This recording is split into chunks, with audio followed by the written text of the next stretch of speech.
Hello and welcome to Artists Soar.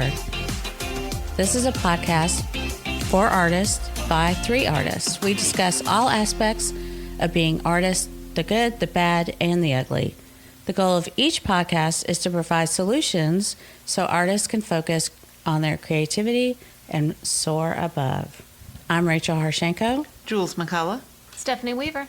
Are you ready to unlock your creative potential and elevate your art career? Starting on January 1st, 2025, and running through the entire year, this membership offers a unique blend of business education, personalized feedback, and exclusive resources to help you thrive in your art world. This mastermind is more than just a program. It's a supportive community of like-minded artists committed to mutual gain and success. Applications open on September 1st, 2024. Don't miss your chance to be part of this transformative experience. Go to artistsoar.com and apply now.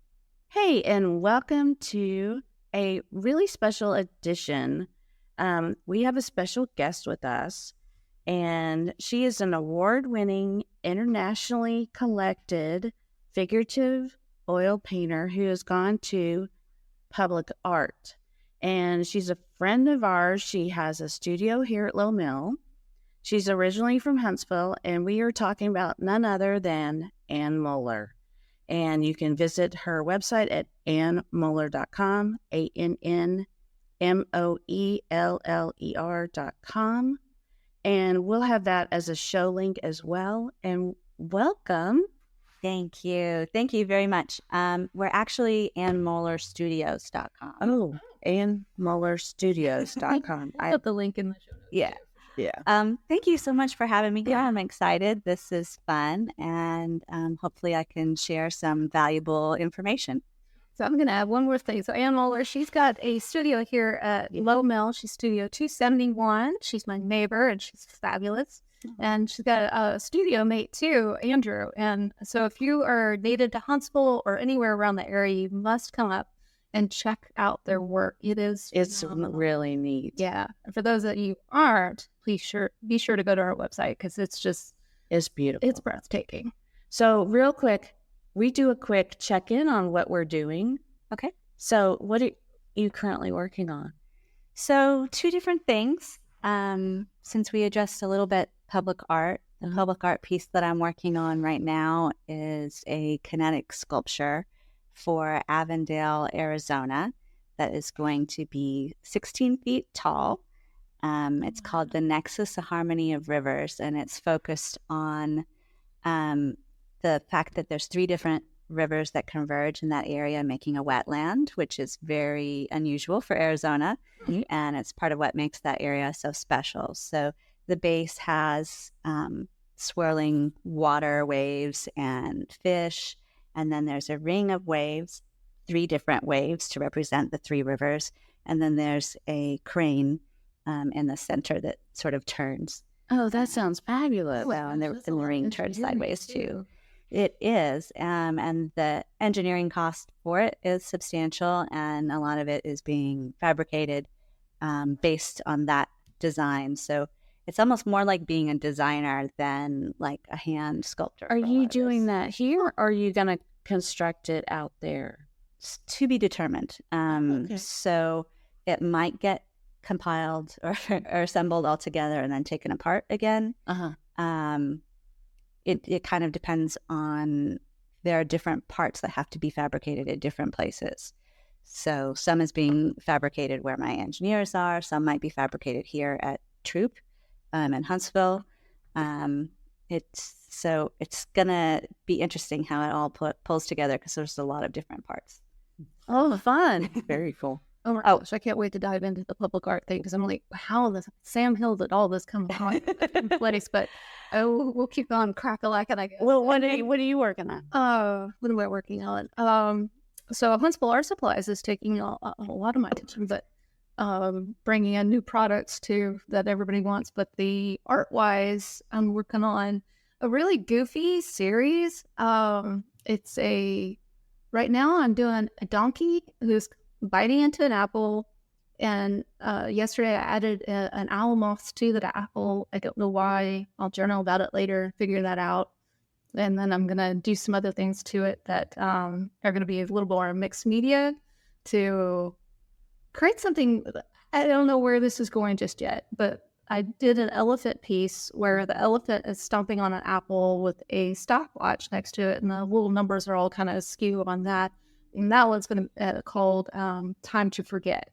And I think this next one is going to be also allocated something about time. Like my first thought is like there's some sort of jackass in time, but I don't know because it's a donkey, Right. you know? Right. So I don't know where that one's going to go just yet. But I brought in some alcohol inks to play with it today. Oh, Oh, fun. fun. Yeah, something different.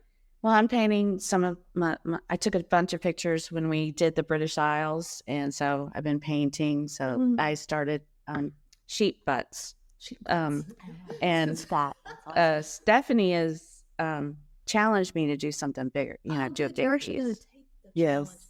I think I'm going to. Keeps doing like I know. You need to go bigger. I'm thinking like a triptych of one of those large scenes that you took in Iceland or Ireland, Scotland. Shit, yeah. One of those lands. One of those countries over there, somewhere. But anyway, that's what I'm working on. What are you doing, Julie? I know you've got a class coming up. Yeah, so I'm trying to get ready for a hand lettering class, and then also working on a floral series of the monthly flowers and kind of trying to figure out how I want to paint it. I did one in watercolor.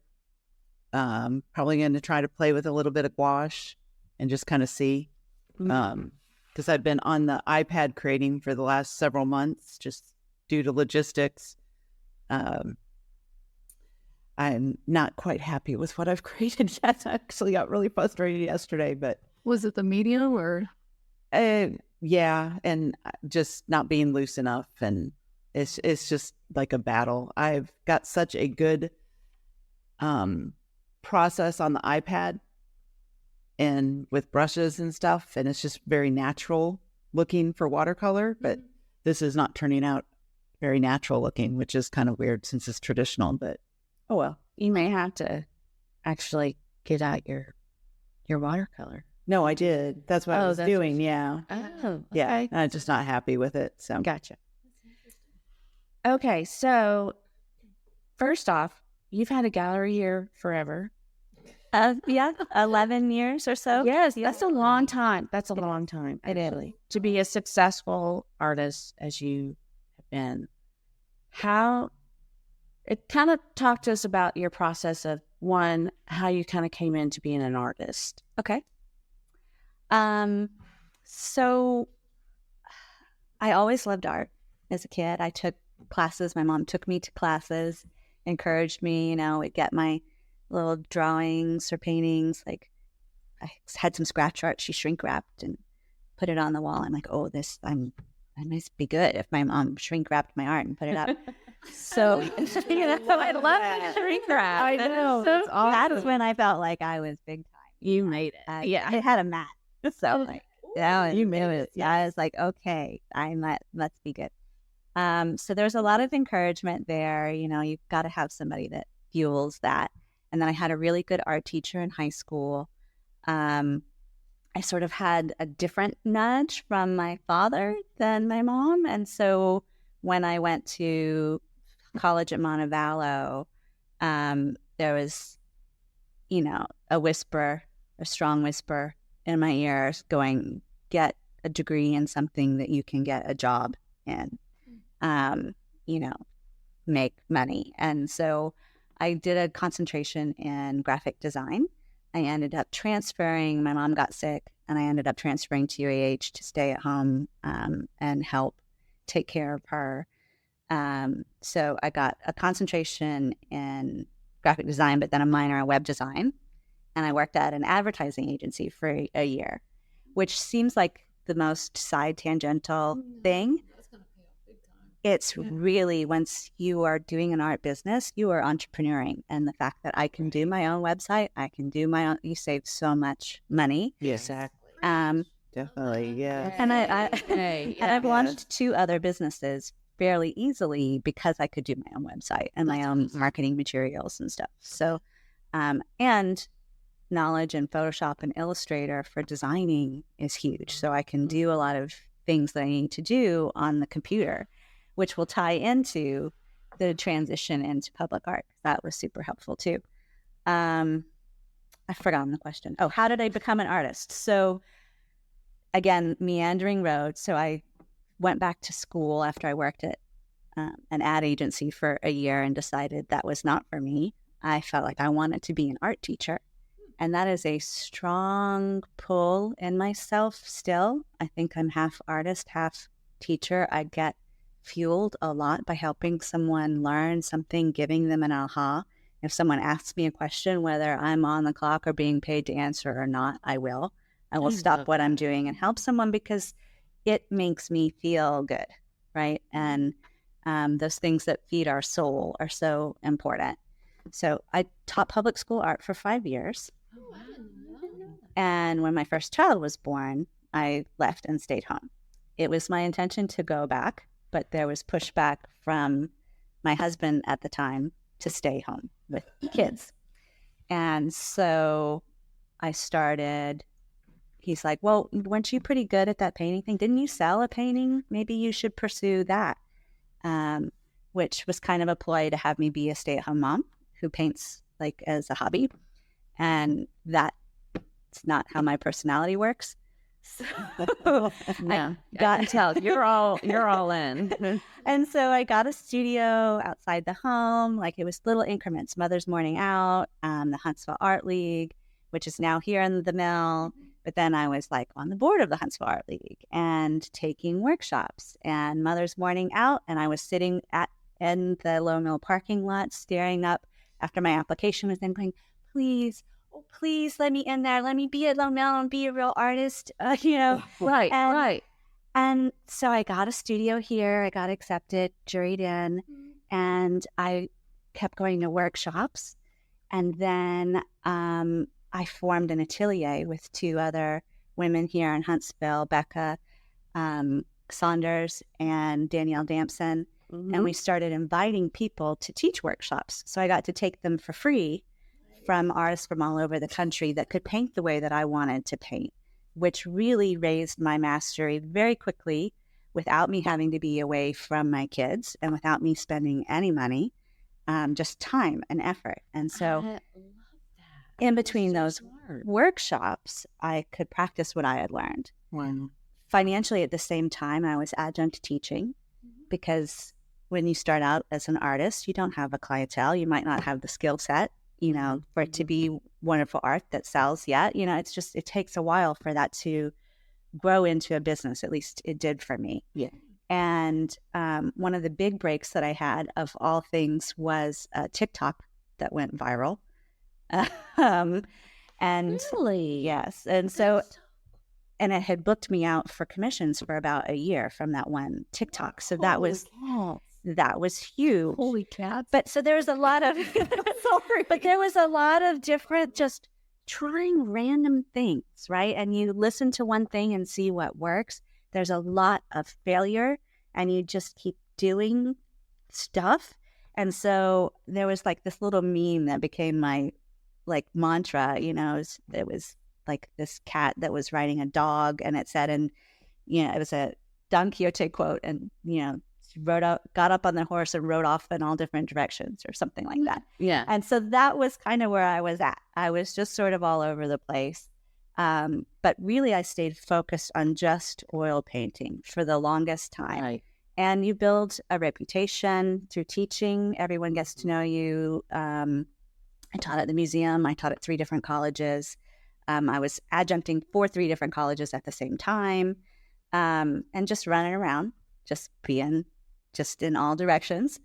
And then I had to stop teaching from when that TikTok went viral because I had so many commission requests.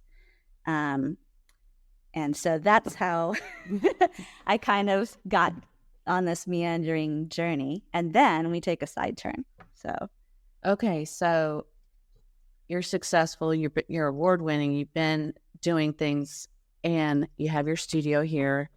And I noticed you started having pieces in Madison and here, but the one that caught my eye was the one that went into City Hall that you were doing. And it's amazing. It's so gorgeous, by the way. Yeah. thank you. And just the whole story of how it went down, and like this, there's a whole big story, but I was like, you're doing public art now. Like your art is not just in your gallery or in someone's home. Like, how did they approach you? Did you approach them? How did one go about just, it seemed like it took one day and you were like, we're doing this big huge mural and it's going in City Hall. And I'm like, wow, that's amazing. But I know there was a lot that went into it beforehand and other things.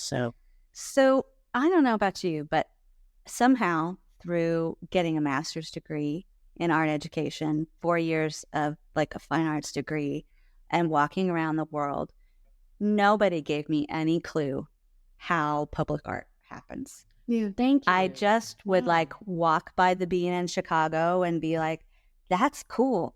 I guess you get real famous and then they ask you to do something. Right. Yeah. And I bet, gee, I wish I could do something like that, but I've got no idea. And you just move on along your way and you do the things you know how to do, which is ridiculous. Just the things that are missing from an art education.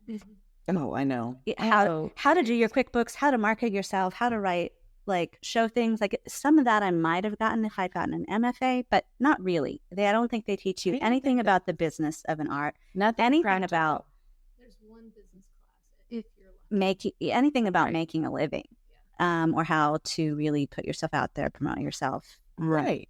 It's just completely absent. So all of this to me is the Huntsville Arts Council opened that door and opened my eyes to that.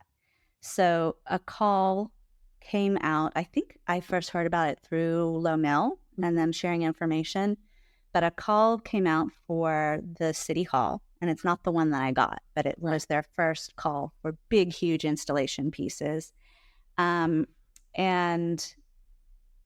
it was a scandal because, and I applied the best I knew how. I answered the questions and I put what I had, which I later learned was completely inappropriate and just not done well at all. Really? Because I didn't know what it was supposed to look like, right? So I didn't know how to write to the thing, and I put my resume. There's no snowball's chance in heck that I would have gotten any of these jobs. Oh, wow. And so, but there was this outcry when no Huntsville artists were selected, right? Ooh, scandal. I do remember that. Yeah. She was And she became our biggest advocate. Yeah. And then the response back was, well, none of the Huntsville artists put in an appropriate application or had the credentials. And then Marcia's response back, from what I understand, was, well, if not, and we have this many professional artists here, teach them how, right? Exactly. Show us how, then what does that look like? Because it doesn't make any sense. Correct. And so they did some smaller calls, which I had like a block in my mind, right? I'm an oil painter. I paint figurative paintings of people. This is my box that I live in, and this is what I've put a lot of time into learning and knowing how to do.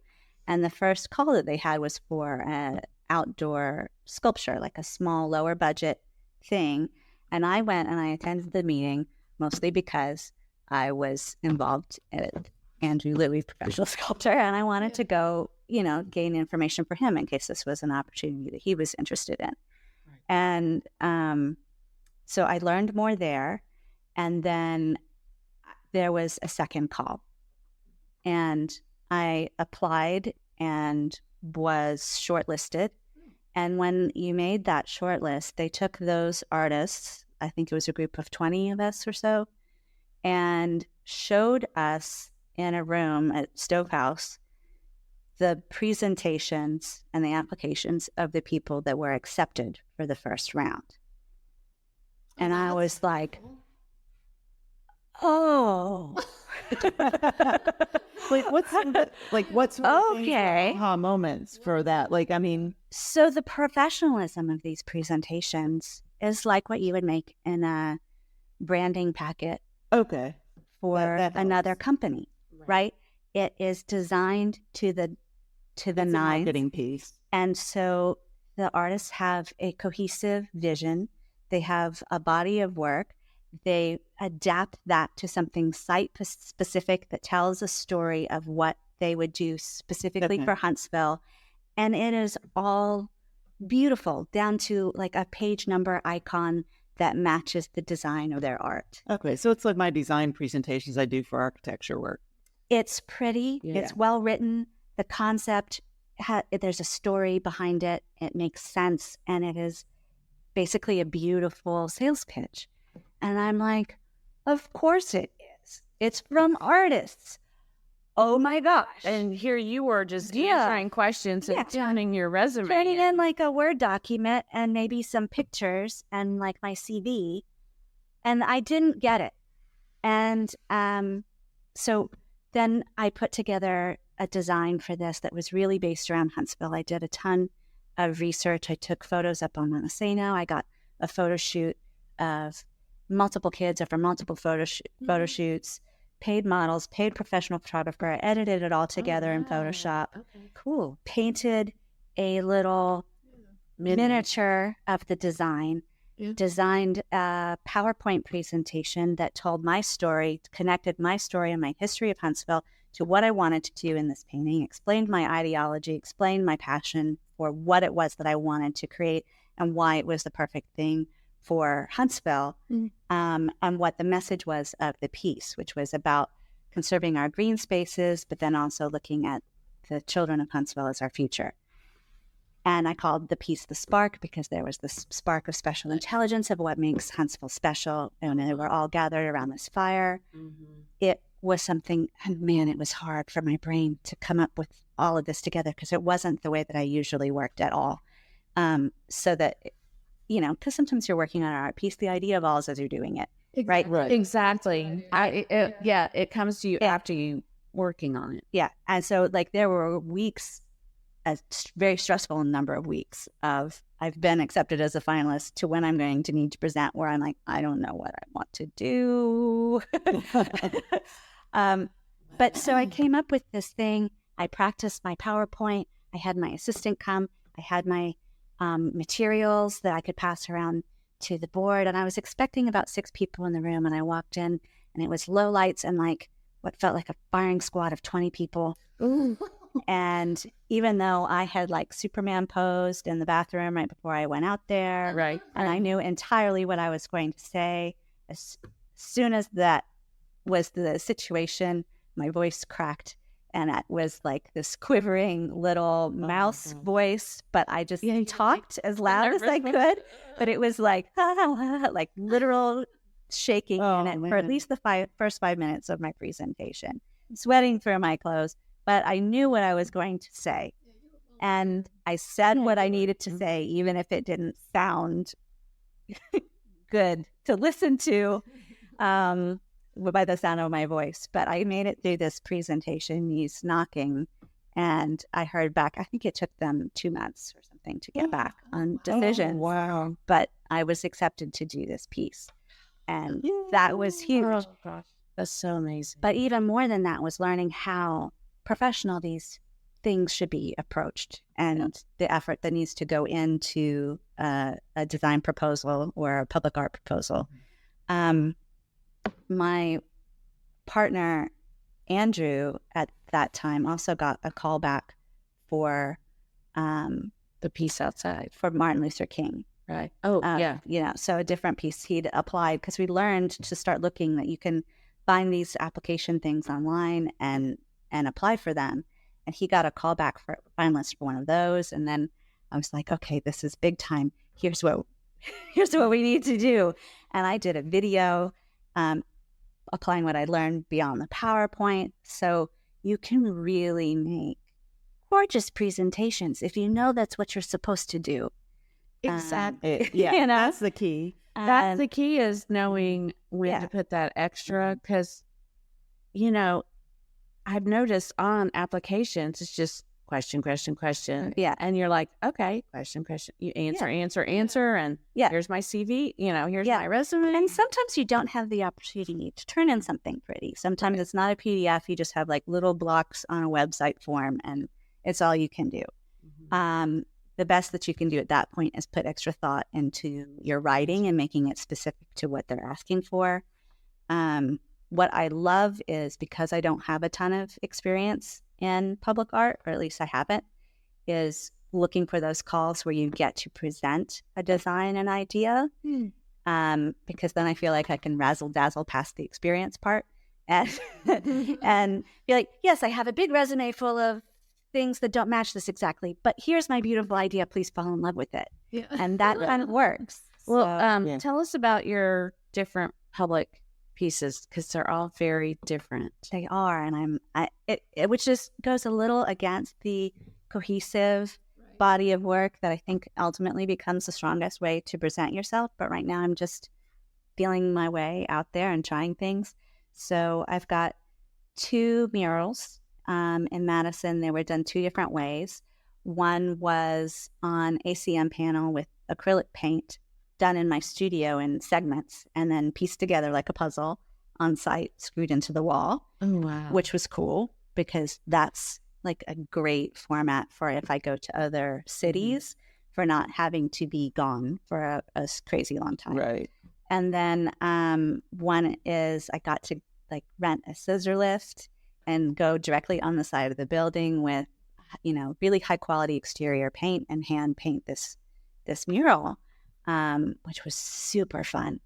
And then off the coast of Grayton Beach, Florida, I have a artificial reef piece that is 2 trees intertwined. It was really challenging to make because it could only be steel or aluminum. You can't really use dissimilar metals, so you choose, and clean concrete. And if you've ever sculpted with concrete, it helps to be able to put in additives to make it stick and not fall off. And I couldn't do that. So this was quite laborious. But it's really cool because now I have a piece basically on the bottom of the ocean floor, or Gulf Shores, we'll call that ocean, by my book. And then I also have artwork that is archived on the moon in a Peregrine collection. That's right. And I feel like that is a big, satisfying flex. I feel like I'm there to there. Yeah. Not just multiple countries, but ocean Here to the mirror. Yeah. It's pretty good. So I think that's pretty appropriate for a girl from Alabama, Right? Ocean of the Moon, especially Huntsville. Huntsville, absolutely. Well, and my mom was part of the Apollo mission to put a man on the moon. And so that was a nice connection to have with her. That was pretty cool. So, and I got to tell her that the Peregrine collection was going to happen before she passed away. So Oh, yeah. little bit like got to be together on that. So yeah. That's amazing. I'm going to ask a couple questions. Oh, yeah, sorry. Go ahead. Rachel's hogging. Sorry. I just asked 2 questions. I'm going to... Sorry. So, okay, so you mentioned a little bit about the putting together the proposal and what it actually looks like. Do you have, or can you provide examples to people in our audience that are also might be struggling with this of here's what I did that was successful? Do you have anything like that you're willing to share? Yeah. So you have to really read the call and do research about the place. Research is huge. There's a lot of just, I'm going to sit here and watch everything about that area on YouTube that I can to get a feel for this. So If you can visit, Yeah. it's great. Well, because you have to come up with a concept that makes sense. And so the best thing is if you can take something true to what you do. It's like a merge. Here's me as an artist, and here's how me as an artist applies to you and your community and this art piece in this place that best accomplishes what they are asking for. And then you want to tell that story really well. So you're going to have an artist statement that's not your general artist statement. It's going to be an artist statement that applies specifically to what they're asking for, area. to yourself, to that place. So you've got to have really thought out your concept, right? And then depending on if it's an RFQ or for RFP, the information and sections will change based on that call. So it's not like you have one thing that you can use over and over again. And real quick, RFQ is request for qualifications versus RFP, which is request for proposal. Yeah. And if I can interject one thing, I don't want you to lose your thought. No. But what's really interesting about everything you're saying is I have an architectural background. And back years ago, the way that the architectures and design firms used to interview is exactly what you're saying. It was you put together your concept. You had concept drawings. You basically had a design development package or a schematic design package with all these qualifications and your story of why you wanted the building to look like XYZ and the history that came to the area where the building was going to be and what the building was going to house and all that. What you're describing is exactly what architects used to do back years ago. Yeah. That was the interview process. So you had to put all this front end work and no guarantee that you would get the job. So you may put 150, 200 hours into this project. The drawing and concepts and research was so important. And you may or may not win it. Yeah. Absolutely. And it's 100% like that. Yeah. So it's like you said, you hired a photographer. I did. I put money into it. Yeah. Yeah. There was a stipend for that. So I was lucky to make it, past the RFQ stage. Just based on, they wanted work inside this municipal building. And I had a reasonable portfolio that I already kind of matched this. And I was going to do a traditional oil painting, just bigger. Mm-hmm. So it wasn't as big of a stretch as some of these other things that I'm going to do. But yeah, you're investing a ton. And so it wasn't like I used that money to pay myself for my time. I put it back into giving it back to them. Mm-hmm. And, I ordered samples. I got everything together. So I had a really good plan for Avondale, the piece that I'm working on now, the kinetic sculpture. I have never made a kinetic sculpture. I've made very few sculptures at all. And so the resources that you have at Little Mill, I can do anything. Yeah. Well, and most of these things are fabricated. So if you have a concept, you can get it made. Yeah. So what I did was, I read the call. One of the things that popped out and any of these, you can read calls and not be inspired and then just put it down, right? If nothing comes to you, let go. Right. But that's what I was going to ask you. You can't answer you're looking up stuff. Yeah. And not everything's going to. But I started researching about Avondale, and something in the call said it, and it needs to look good from a distance, like people passing by in traffic, and from multiple angles. And I thought, well, if it turns, you get to see all the angles of it. And so my brain just wanted to make a kinetic sculpture, and it wanted to focus on these natural elements. And it became 16 feet tall because I'm like, well, I'm going to put the part that spins up really high so that people can't get hit in the head with it. Right. So you just start having something come to you. And so I drew this thing out, and why do I think I can make this? I don't know, but it was the thing that came to me that should exist. And I had the story behind it, and then I could think of how it could be made. And I presented that. I had enough of a concept of how things get made that my explanation of how I could make this was convincing enough to myself to be able to present it, and to them to be able to select it. And then it gets to become real. I love how you're allowing your artistic brain to just be open and free. It's very wild, and it's very, very different. One thing that happened with, and you never want to be ungrateful, but with filling my year with commissions, I didn't do anything that fully came from my own brain. And I eat that. Yeah. So my vision right now is to move in the direction of doing public art and then doing my own series of gallery work that is what I want to paint only. And so I've got that developing, coinciding at the same time. So thank you. So that is what I am doing. I'm presently not accepting new commissions, and I am working on my work, and I am working on public art. But the public art is just as fun as mine, maybe more so because it's so different, right? And it's project management, and I feel very much like the boss. It's really good for my ego because, I'm coordinating all these things, and I'm like, I've got to get on a Zoom. I'm a business professional, and I'm project charged person. But I love that your background has, everything has like led you to this point. Yeah. And so, but back to what you were saying, this Avondale call, once I had that, I actually hired someone better than me. I can do a little bit of 3D, but not a lot, to help me pull together. And I'm like over his shoulder going, no, move this fish here, do that, and I had a 3D animation that I presented, and I dropped it in situ outside this fire station with their thing as the background. So they could literally see it. Yeah. So you can do I all that had in SketchUp. in my presentation this digital rendering of the sculpture in sight, mocked up into a Instagram like Square graphic with text under it of what someone would post. I had a story of someone leaving the neighborhood, running, like jogging past the sculpture, and what their reaction would be. So I made it a story, which is a good way to break down people's barriers and really envision it.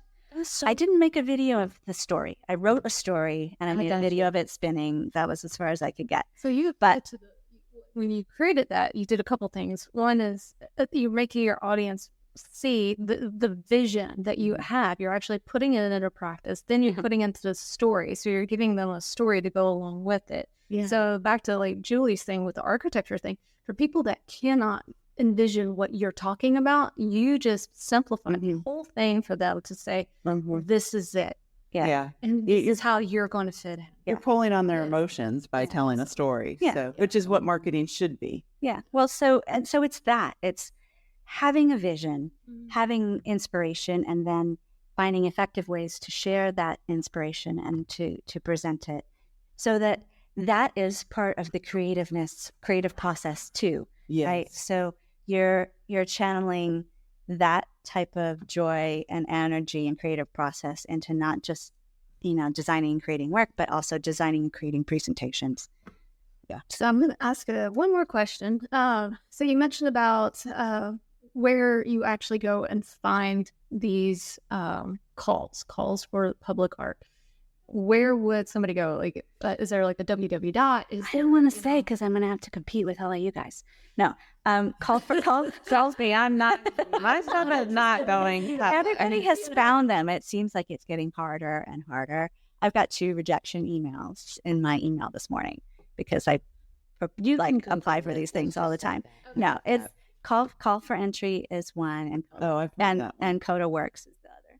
Coda Works. Coda Works. Yeah. But you can also check with your local art council. Absolutely. And you need to be on their mailing list so that you know when the opportunities happen. Yes. And not maybe for us, we're in Huntsville, but be on art councils for North Alabama. Yeah. So my Madison mural, the one outside Honest Roasters Coffee, came about because I went to some meetings for the Madison Arts Council and got a recommendation as this was getting going, and they had reached out to several artists, and some of them didn't call back, some of them didn't give them a price, and I met them, and I came and I actually followed up with the design, and they loved the design, and that so it's effort. It's the upfront effort is what I'm finding. Yeah. Well, and that's the key. It's we could put all this information out there, and it's up to you to take action. Yes. Nobody's going to come knocking on your door like what you envisioned in the beginning. I got to be famous. I got to be this. No, you got to put in the work. Yeah. You got to knock on people's doors and get your presentations ready. Yeah. I'm going to make some fabulous art in my bubble all by myself, and someone will come find me. Yeah. No. No. No. Yeah. Get out there. Yeah. Yeah. Yeah. And that's the other thing as an artist, you have to be able to put your work out there and stand behind it. Yeah. And it's hard. It takes some bravery. It takes mostly bravery, right? Yeah. Yeah, To put because you're yourself going to out be there. rejected. You are a lot. But I've learned that with my art competitions and things too, that like, yes, I'm an well awarded artist. Yes. But for every award that you see me get, I get 5 no's. Right. Really? I was going to ask you where that. So you have to just collect your, and same applying to galleries, you collect your rejection letters. You just, so what I would do with my entering competitions is I would enter one and I would make sure before the deadline of that one to come back with a response, I would have entered others, right? So that like, oh, well, I didn't get that one, but I'll get the next one. So, so you keep it rolling. And same thing, I've just gotten 2 rejections for RFQs, which again, the RFQs are harder when you don't have a huge body of work in that arena. I have a ton of oil paintings, but if I'm not applying for oil painting, I'm fighting. It's a little dogfight for me. And so, but I have 5 others that are out. I've got 3 in progress that I'm working on. That's awesome. So, you just kind of keep that rolling and it becomes entertaining, like how to think about each specific challenge and what you would do for that. It's like learn to celebrate the no's because the no's mean that you're putting your name out there. Yeah. Well, So for every no, you've gotten your name and your work in front of, 2 more people or whatever. and a lot of them come back with, but apply for our next things. Keep an eye on us. Or I think your work would be great for something else we have in the future. Yeah. And the people that saw your work are people that are making decisions about art. So their eyeballs mattered. And They start following you. They start looking at your work. They do. It does make a difference. Even your nose make a difference. Yeah. Yeah. It's not They a do. slammed door. It's a cracked open door with a window. They're Right. paying attention to you. And it's a sign that that's yeah. that's not the project for you, and that the ones that you get selected for are the ones that probably align the most to your skills to do something wonderful. Well, okay, so we've gone just a little bit over, but we're okay. I think we've got a wealth of information, and this was just so fun and fascinating. Yeah. I hope you guys enjoyed. We may have you back. There may be a part 2. There may be a part 2, but congratulations on all your success, and we hope you continue just soaring up. I don't know where you can go past the moon, but Keep on going. yeah, keep on going to Mars and back, right? So until next time. Thanks for listening to Artists Soar, a podcast for artists by artists. And if you have any questions, feel free to email us at hello@artistsoar.com. And be sure to leave us a 5-star review on Apple Podcasts so that you can get more of us and we can bring in some sponsors to help you and help us.